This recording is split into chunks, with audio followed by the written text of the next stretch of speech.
Oh yeah, it's time to do it right with Mr. Fergus. At least we know he can do no wrong. Otherwise, he could never repeat his line of doing it right ever again. But you know what would make things interesting? Having Fergus meet someone who normally doesn't do it right. One day, Sir Topham Hatt brought devious Diesel to the cement works. I need Diesel to help for a while. Fergus, please show him around. Yes, said Fergus unhappily. Oh boy, I'm sure viewers can tell just by how Fergus answered that was a bad match. Top Hat, do you think of these things before you do it? That new theme catches the ear's attention though. It may not be Diesel's original sound, but it obviously goes with Diesel's persona, because Diesel is all sorts of wrong. Later, Diesel was being careless. Not like that, snapped Fergus. Do it right. Don't interfere, sneered Diesel. You don't know the rules, shouted Fergus. Brandon's voice work for Fergus works here. We heard how he sounded directing Bill and Ben, and while they didn't like it at first, he sounded like he was invested in the two Bumbles.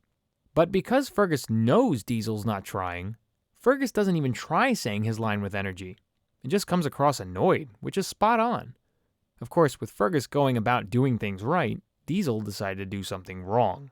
Sir Topham Hatt wants you to work at the smelters, so I'm going to stay here. It's not fair. I love working here.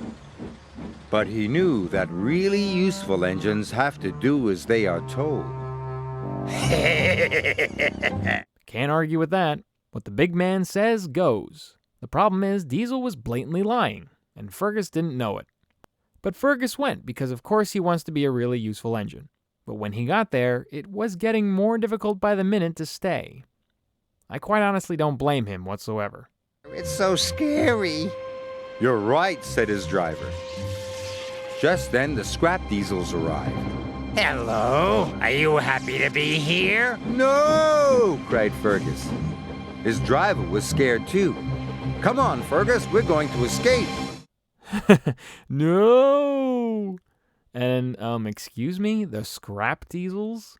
You mean Ari and Bert. Why can't we ever use their names consistently? Okay, whatever. Sadly for Fergus's sake, he and his driver left and broke their own spotless record of doing things right. Dun dun dun! And yes, like usual, Top Hat was interrupted while feeding himself when he heard the news. I will send Thomas to look for him.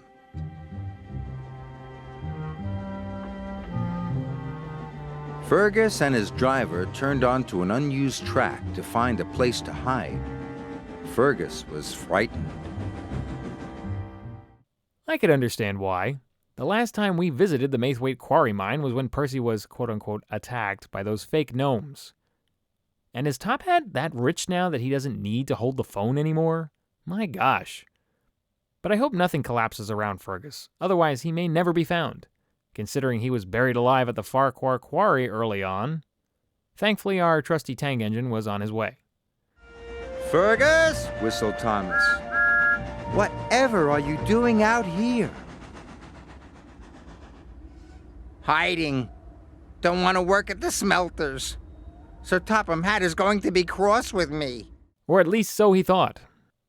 But after Thomas explained everything to him, he was more than happy to return, especially with Thomas's new motif being played in the background.